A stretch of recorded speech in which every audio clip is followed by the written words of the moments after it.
Horas Balige Akademi dari tepian Danau Toba yang indah. Oke, kita sedikit memberikan komentar pada Bapak Presiden Prabowo Subianto ya, yang sempat ribut-ribut sebelumnya. Ya, katanya ucapan ini dari Tempo ini ya, ucapan Prabowo memaafkan koruptor dan upaya klarifikasi pernyataan. Ya, dia katanya ingin memberikan pengampunan bagi koruptor. Terus katanya korupsi itu adalah kejahatan luar biasa.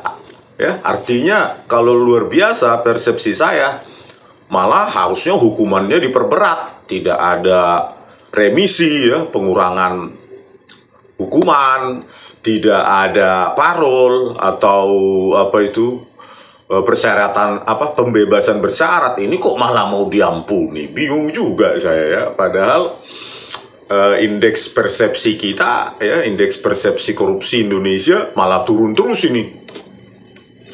2019 poinnya 40 ya, makin rendah makin korup ya, makin nilai 100 makin negara bagus ya. Nah inilah 2019 peringkat 85 dari 180 ya. Terus lagi 2020 poinnya jadi 37, turun nih ya, jadi peringkat 102 dari 180. 2021 naik dikit 38, 1 poin, peringkat 96 dari 180. 2022 poinnya 34 ya, peringkat 110 dari 180. 2023 ya, poinnya 34, peringkat 115 dari 180. Ya, bagaimana dengan statementnya Pak Prabowo Subianto ini ya? Kalau nanti dimaafkan, ya ini persepsi korupsi kan di masyarakat kan akhirnya begitu ya. Ya nyolong aja uang rakyat, nanti juga dimaafkan, dibalikan uangnya, anggap aja sudah bertobat kan begitu ya. Jadi gimana ini Pak Prabowo ini? Katanya sampai mau mengejar ke Antartika katanya koruptor. Kok statementnya berkebalikan ya? Enggak kontraproduktif ya. Kontraproduktif. Buat kita baca statementnya nih. Ada yang mengatakan bahwa Prabowo mau memaafkan koruptor. Bukan begitu. Kalau koruptornya sudah tobat, bagaimana tokoh-tokoh agama? Iya kan? Kata Prabowo dalam pidatonya pada acara puncak perayaan Natal Nasional 2024 di Indonesia Arena Gelora Bung Karno. Kok masalah tobat atau tidak tobat ya? Masalahnya uang rakyat yang dicolong. Kan? Kalau dia tobat ya urusannya dia itu dengan Tuhannya. Bukan urusan kita. Yang penting ya koruptor itu telah melakukan kejahatan yang luar biasa. Harusnya dihukum 10 kali lebih berat. Tidak ada remisi, tidak ada pembebasan bersyarat. Itu kan keinginan rakyat seperti itu. Orang elit-elit itu aja yang pingin koruptor dimaafkan. Terus di sini juga klarifikasi. Setelah itu ada klarifikasi. Ya di sini, hey para koruptor atau yang pernah merasa mencuri dari rakyat, kalau kau kembalikan yang kau curi, ya mungkin kita maafkan. Akan tetapi kembalikan dulu dong. Nanti kita beri kesempatan cara mengembalikannya. Gimana ya? Katanya korupsi kejahatan luar biasa. Jadi kalau sudah dikembalikan uangnya, ya seperti kasus Menpora Bapak itu ya, Dito Aryo Tejo, 27 miliar dikembalikan, selesai. Sudah tobat dia dan Bapak angkat lagi jadi Menpora ya kan, Dito ini. Ini Dito. Ya, sudah tobat dia Pak, makanya Bapak angkat lagi dia jadi Menpora. Inilah dia. Dito diduga pernah menerima uang 27 miliar untuk menutup kasus dugaan korupsi BTS 4G ya, Johnny G. Plate. Inilah dia. Bingkisan datang ke rumah Bingkisan itu diduga dikirim ke rumah Dito di Jakarta Selatan. Bingkisan dikirim oleh staf Direktur Utama PT Mora Telematika Indonesia Galubang Menak, yaitu Resi Yuki Bramani. Resi pada Selasa 10 Oktober 2023 juga telah dipanggil untuk memberikan kesaksian di pengadilan. Nah, inilah dia orangnya. Bapak pakainya dia ya, karena mungkin menurut Bapak udahlah ya, dimaafkan. Setelah itu dipulangkan uangnya 27 miliar itu, pakai lagi dia jadi menteri. Gitu Pak. Iyalah, ya, kalau begitu menurut Bapak ya silahkan. Ya, Menpora Dito ikut terseret Plate. Menpora akan diperiksa Kejagung. Inilah dia. Ya, nama Dito disebut salah satu tersangka. Inilah koruptor yang sudah tobat ya. Coba kita lihat. Di sini beritanya. Nah, ini dia dari CNN. Saksi, uang 27 miliar di Menpora Dito untuk penyelesaian kasus BTS. Wow, berarti mafia perkara ini ya. Kasih 27 miliar supaya di Kejagung kasus BTS yang berapa 8 triliun itu berapa triliun itu ya. Selesai ya, nggak naik ke persidangan. Inilah Komisaris PT Solitech Media Sinergi Irwan Hermawan mengungkapkan Menteri Pemuda dan Olahraga Dito Aryo Tejo menerima uang sebesar 27 miliar untuk membantu menyelesaikan kasus dugaan korupsi BTS 4G di Kejaksaan Agung. Hal itu disampaikan Irwan saat menjadi saksi mahkota dalam sidang lanjutan di Pengadilan Tidak Pidana Tipikor ya, Pengadilan Negeri Jakarta Pusat. Tadi saudara mengatakan di Jalan Denpasar ya, sempat bertemu dan bersalaman walaupun saudara tidak sempat berkomunikasi, buka Hakim anggota Rianto Adam Pontoh. Iya, jawab Irwan. Ciri-ciri orangnya apakah tinggi besar? Lanjut Hakim. Tinggi besar, kata Irwan. Apakah Dito itu Menpora sekarang? Tanya Hakim menegaskan. Iya, jawab Irwan. Benar? Harus jelas. Kepentingan apa dia dengan masalah BTS ini? Rp 27 miliar, lanjut Hakim. Untuk penyelesaian kasus yang mulia, ungkap Irwan. Saat dikonfirmasi Hakim perihal uang tersebut untuk menutup kasus BTS 4G, Irwan mengaku tidak tahu detail. Itu kan saudara dari awal sudah menjelaskan tadi, ada Wawan, ada Edward Huta Hayan. Sudah menerima uang, kemudian kasusnya berlanjut, mereka sudah menerima uang. Edward katanya orang parpol juga, tanya Hakim. Saya kurang tahu. Aku Irwan. Saudara nggak tahu ya, berjanji juga untuk menyelesaikan kasus ini pada tahap penyelidikan? Tanya Hakim lagi. Betul, jawab Irwan. Mana yang duluan penyerahan uang kepada Dito dengan Edward? Cecar Hakim. Edward yang mulia.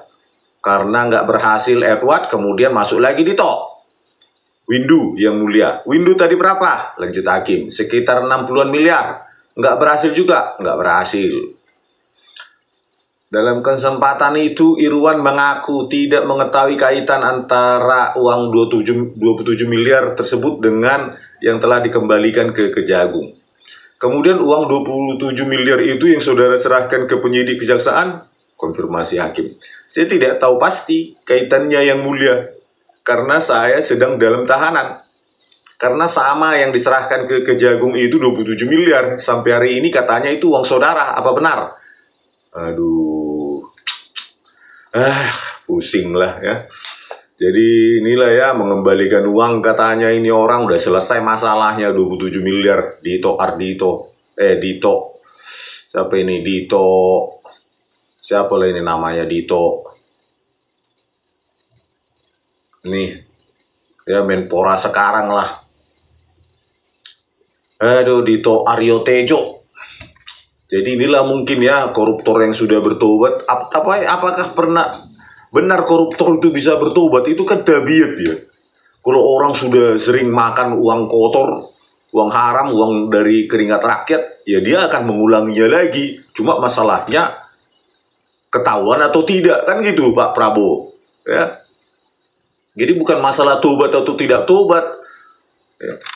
Ya, bagaimananya undang-undangnya ini nanti, Pak Prabowo? Apakah mau diubah lagi undang-undang untuk koruptor supaya nanti dikembalikan uang korupsinya, terus nanti dikasih remisi, ya kan? Setelah dikasih remisi, terus nanti dikasih pembebasan bersyarat, karena banyak koruptor yang dapat remisi dan pembebasan bersyarat. Terus luar biasanya di mana korupsi ini? Katanya definisinya kejahatan luar biasa. Nggak ada luar biasanya. Bahkan lebih ringan hukumannya daripada kejahatan maling ayam sama maling sandal. Terus luar biasanya di mana ini? Ya pantas saja ya IPK kita makin turun tadi 34 posisi 115 ya dari 180. Itu mungkin bisa jadi satu terburuk ya. Dari 34 terjun bebas ke poin 0 terburuk, most corrupt country ya. Apa maksudnya Pak Prabowo ini? Ingin memaafkan karena itu menteri Bapak loh. Apakah sudah Bapak maafkan? Belum lagi Edi Hiares ya, yang tersangka penerima suap 8 miliar. Anda angkat juga menjadi wakil menteri hukum. Terus mana yang katanya Anda ingin mengejar ke Antartika? Di sekitar Anda aja banyak. Ngapain ke Antartika? Di Antartika kan banyak hiu atau lainnya. Masa koruptor mau dingin-dinginan ke sana kan? Nah ini, Menpora Dito Aryo Tejo bantah kembalikan uang 27 miliar yang disebut hasil korupsi BTS. Ya mana ada maling yang mau ngaku ya nggak Pak Prabowo? Apalagi Anda minta tobat. Mengaku saja tidak, apalagi tobat. Marah balangannya Pak Prabowo ini ya.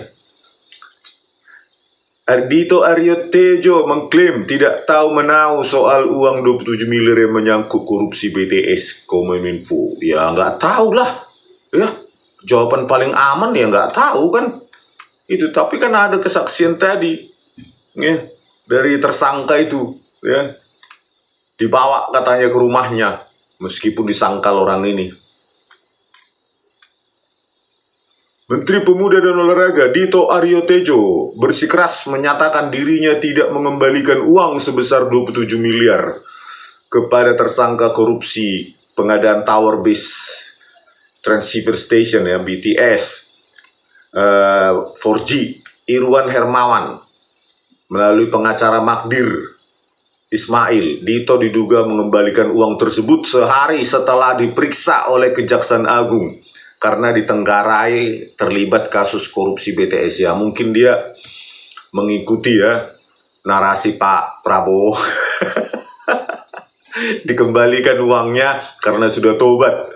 Ya kan Pak Prabowo, inilah Pak kualitas dari menterimu, Menteri Pemuda dan Olahraga. Saya yakin orang yang seperti ini akan mengulangi lagi sifat manusia itu Pak, karena nggak kedapatan. Yang sudah kedapatan saja mengulangi, apalagi nggak kedapatan, dia nggak masuk kurungan.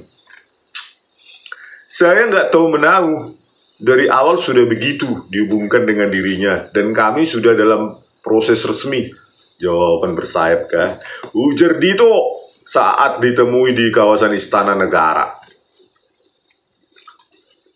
Ya, sebelumnya Dito telah memberikan keterangan perihal dugaan penerimaan uang 27 miliar dari terdakwa korupsi BTS 4G Badan Aksesibilitas Telekomunikasi dan Informasi Kominfo Irwan Hermawan. Dalam keterangannya, Dito Artijo mengaku telah lama ingin menjelaskan kabar yang beredar soal dirinya yang diduga menerima uang 27 miliar. Sudah lama ingin mengklarifikasi, yang ngaku aja ya kan. Bersayap. Terkait tuduhan saya menerima 27 miliar tadi sudah saya sampaikan apa yang saya ketahui dan apa yang saya alami. Untuk materi detailnya lebih baik pihak berwenang yang menjelaskan. Nah, maling itu biasanya itu mengalihkan penjelasan itu, yang menghindar. Seperti ini, kalau udah ditanya baru aja diperiksa oleh jaksa atau KPK, selalu tanya aja ke penyidik gitu ya, untuk menghindari tanggung jawab dia ya. Inilah para maling-maling uang rakyat ini seperti ini ya, polanya. Sehari setelah pemeriksaan Dito, pengacara Direktur PT Solitech Media Sinergi Irwan Hermawan, Magdir Ismail, mengatakan ada seseorang yang mengembalikan uang sebanyak 27 miliar kepada kliennya. Si Magdir ini, Ismail ini nggak mau mengatakan siapa yang mau mengembalikan 27 miliar itu kepada kliennya Irwan Hermawan ya. Ada yang menyerahkan kepada kami, kata Magdir Ismail seusai sidang di Pengadilan Negeri Jakarta Pusat. Magdir mengatakan uang itu dikembalikan dalam bentuk tunai. Jumlahnya 27 miliar dalam pecahan mata uang dolar AS. Dia mengatakan orang yang menyerahkan duit itu kepada pihak pengacara adalah orang swasta. Magdir enggan menjawab ketika ditanya bahwa duit itu dikembalikan oleh Menteri Pemuda dan Olahraga Dito Aryo Tejo. Yang mengembalikan ke tempat kami itu pihak swasta. Ya bisa jadilah ya. Pembantunya di rumah pun bisa disuruh si Dito Aryo Tejo ini untuk mengembalikan uang itu kan. Bukan masalah siapa yang mengantar kan gitu kan. Ya siapa yang menyuruh mengembalikan uang itu ya. Dito. Irwan mengatakan pengusaha yang ikut terseret dalam kasus korupsi BTS bersama mantan Menteri Kominfo Johnny G. Plate serta 6 tersangka lainnya. Irwan didakwa ikut merugikan negara sebanyak 8 triliun dalam kasus korupsi pembangunan menara tersebut. Di dalam proses penyidikan, Irwan mengaku kepada penyidik mengumpulkan uang daripada vendor yang mengerjakan proyek BTS hingga 243 miliar ya.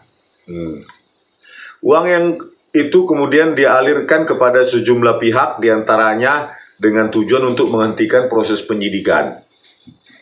Dalam proses itulah nama Ardhito Aryo Tejo muncul sebagai orang yang diduga menerima uang. Kepada penyidik, Irwan mengaku memberikan 27 miliar kepada Dito. Untuk Dito Aryo Tejo, uang dalam pecahan dolar Amerika Serikat itu diserahkan 2 kali ke rumah Dito Aryo Tejo di Jalan Denpasar, Jakarta Selatan. Sewaktu Irwan menyerahkan uang, Dito Aryo Tejo masih menjabat staf khusus Kementerian Koordinator Perekonomian ya di bawah Airlangga itu ya. Dito adalah politikus muda Partai Golkar dan Menteri Koordinator Perekonomian Airlangga Hartarto yang adalah ketua umum partai berlambang pohon beringin tersebut. Ya, itulah ya. Ya sekarang kepada Pak Prabowo Subianto lah ya, Anda sekarang kan pemimpin ya dalam 5 tahun ini sampai 2024 ya. Jadi statement Anda ini kan menjadi apa ya, determinan faktor ya, faktor penentu arah bangsa ini mau kemana. Kalau Anda mengatakan memaafkan koruptor, kembalikan uangnya, ya semua akan berlomba-lomba. Ya, nanti maling uang rakyat, maling, setelah itu diminta kembalikan seperti Dito Aryo Tejo ini dikembalikan uang 27 miliar, selesai, jadi politisi lagi, jadi pejabat lagi. Ya begini aja terus negara kita ini Pak, begini terus. Ya, Anda ingin mengundang investor, tetapi IPK Indeks persepsi korupsi makin anjlok, siapa yang mau? Kan ini kan seperti lingkaran setan, makanya malah kalau menurut saya ubah itu undang-undang apa itu KUHP atau apalah bentuknya itu ya, supaya menjerat koruptor sampai mati. Itu dimiskinkan, disita semua asetnya, dihukum mati. Barulah IPK kita naik, bisa menjadi negara maju gitu loh. Investor pun otomatis datang, penegakan hukum bagus. Ini malah disuruh baliin bertobat. Apa itu bertobat? Itu kan urusannya ustadz sama pendeta, bukan urusan presiden ya. Apa urusannya presiden dengan tobat bernobat? Kan urusannya penegakan hukum. Terus bagaimana lah kami percaya Anda penegakan hukum yang tegas sesuai janji kampanye sampai kejar ke tertiga. Sementara itu Edi Hiares itu 8 miliar suap, sprindiknya tertahan di meja Direktur Penindakan KPK nggak dilanjutkan? Manalah buktinya? Ini Dito Aryo Tejo 27 miliar dibalikkan uangnya. Enak kali. Terus manalah penindakan apa namanya ya, antara janji kampanye dengan setelah terpilih, jauh kali panggang dari api. Ya, jadi ya kalau pengampunan koruptor, kenapa nggak diampuni juga jenis kejahatan lain? Misalnya pembunuh, ampuni. Maling sendal, ampuni. Kenapa special case untuk koruptor aja? Janganlah dispesialkan. Kan rakyat sudah dibebani terus pajak dan pajak dan pajak. Ya, naik pesawat di bandara ada pajaknya. Ya, terus naik mesan makanan ada pajaknya. PPN ada pajaknya. Pajak royalti penulis seperti saya 15% Pak potong. Kan terus harusnya kan kebijakan terhadap maling uang rakyat ini harus kejam gitu loh. Karena dampak korupsi ini kan luar biasa, makanya dibilang kejahatan luar biasa, bukan hanya memiskinkan negara. Ya, tetapi perilaku ini loh, perilaku maling ini loh, Pak. Gitu loh, Pak. Perilaku maling mana bisa diminta tobat kecuali dia dimiskinkan dan dihukum mati. Ya.